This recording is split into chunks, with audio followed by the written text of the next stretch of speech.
I was actually going to make this a video that takes effort till I realize I'm talking about gaming and especially high guard. And I think we all know the modern gaming market and conversation is 90% slop. So it's just not worth my time. So you're going to get a generic, boring, uninterested slop video of this instead. I think High Guard is a video game that ended up dying. And I wanted to talk about it, but I thought someone will say the actual reason why the game died. But I forgot most people in the gaming community are actually just brain dead idiots. So of course they did it. So I'm going to come down there and tell you the actual reason why High Guard failed. It's failed because it's mid. And currently right now we're in a current gaming climate where mid games can't exist. Now the reason why is because of two reasons. One, currently right now we live in a very beautiful time to be alive where anyone, even you, can make a video game. Making a game is as easy as ever. And if you just have a decent enough computer, I mean, I have seen people make games, good looking games too, using like Unreal, not Unreal because you have to pay for it, like Unity, but whatever. They make their games look good and they're running on literal toasters. You can make a game in like a year, and that's beautiful, that's amazing. But the downfall of a world like that is we live in a timeline where anyone, included you, can make a game, and you don't even need a good PC to do it. I have seen people who have literal toasters, bad laptops, using engines like Unity and making pretty good looking games, and that is terrible, and we should all be horrified that we live in a world like that. So because of that effect,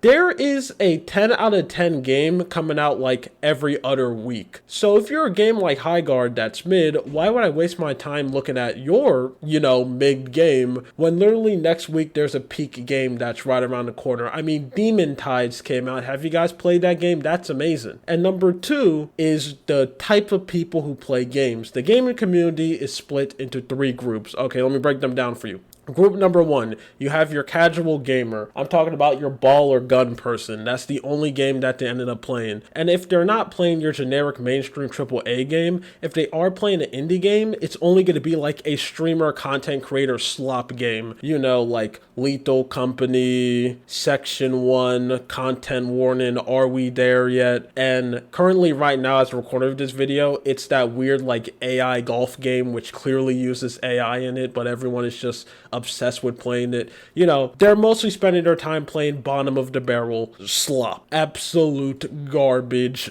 poopy games. Then the second type, you're going to have people who's most likely like me and you watching this video. You're aware of the gaming space. You know about the drama, game development studio. You're educated about this area. So you are a person who's well aware that there is a 10 out of 10 game coming out every other week. So if you're going to buy a game, it's most likely going to be one of those good games that 99% of the time are very cheap. Most of the good games that come out are just indie games because obviously indie game developers can make games faster than AAA games because most of them are usually smaller, and a lot of them come around the range of like $30 to like $5. Very cheap. Very fun, very entertaining. A lot of your time is going to be sanctioned. A lot of your time is going to be filled. And then the third type of people are anti-woke gamers.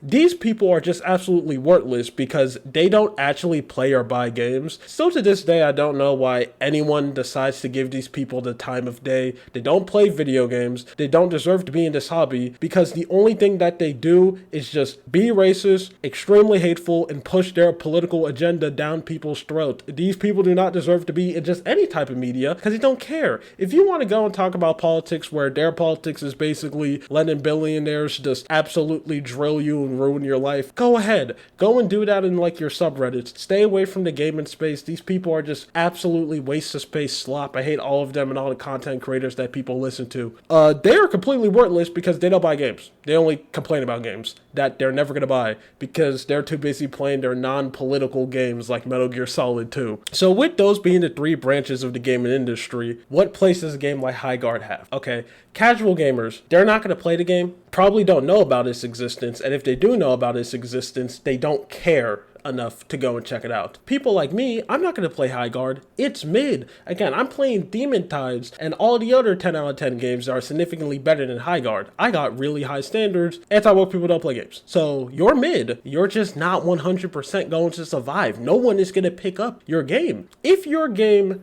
does suffer from chronic mid syndrome, the only chance you have of survival is if you have like aura or like a IP to back it. For a prime example, the two Insomniac games are beautiful examples of them. Both of these games are just extremely mid. They're both just trash 5 out of 10 garbage piece of games. Not really that impressive at all. And the only reason why Spider-Man 1 has better perception than the second one is literally because back then Insomniac was looked upon to be like way more cooler. You know, they were the base studio who was making a PlayStation exclusive, a thing that a lot of people used to care about back then. And if you dare try to criticize Spider-Man 1, it's clearly because you were an angry Xbox person who was mad that the game wasn't on Xbox, because that's the only reason why you will dislike a game. But then Spider-Man 2 came out, you know, Insomniac lost all their aura, and now that game is bad because, I don't know, they made Mary Jane ugly, and Miles Morales is in it, he's black, and he's also a black character who's clearly written by a white person who never spoke to a black person ever. And 99% of the time when people try to talk about any of these games, whether that's overly glazing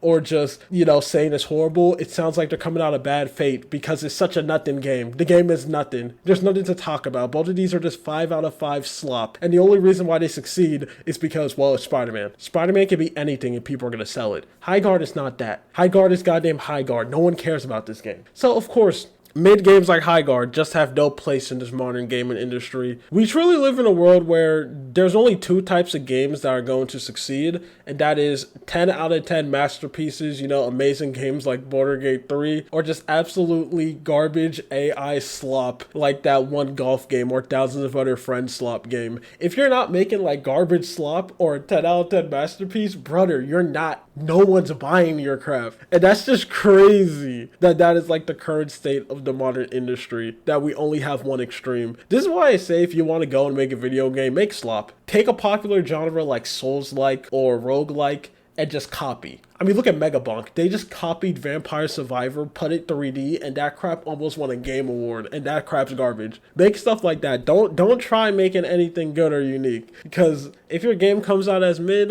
it's not going to succeed. Now, I think this is horrible, mainly because a lot of brand new franchises and games that you like and games that has a big legacy usually had like bad games or mid releases in them. And the only reason why they're able to continue is because people still gave them a chance even when the developers messed up. I will always use Devil May Cry as an example. The Devil May Cry franchise can only exist because it came out back then. Devil May Cry 1 is an extremely mid game. It's a game that has a lot of problems, but it was something that ended up succeeded because a lot of people back then saw the game, saw that it had potential, and they gave it another chance and let them make a sequel. If that game came out now, it wouldn't even have a 2 because people would have saw the game, would have saw it was flawed. It wasn't a 10 out of 10 masterpiece or a friend slop game that's $3. No one would have played it. That's it. The franchise would have been dead. And that is just so much IPs that exists, and I think that is tragic. I'm not shocked that the gaming industry has reached this point. I mean, again, with the current states of fandoms, you have people who have too high expectations like me. I have very high expectations. I only play video games if they're good. And then you got slop consumers, which is most likely you, who are too busy in the pig pen playing AI games. That's it. My name is Lou, and goodbye.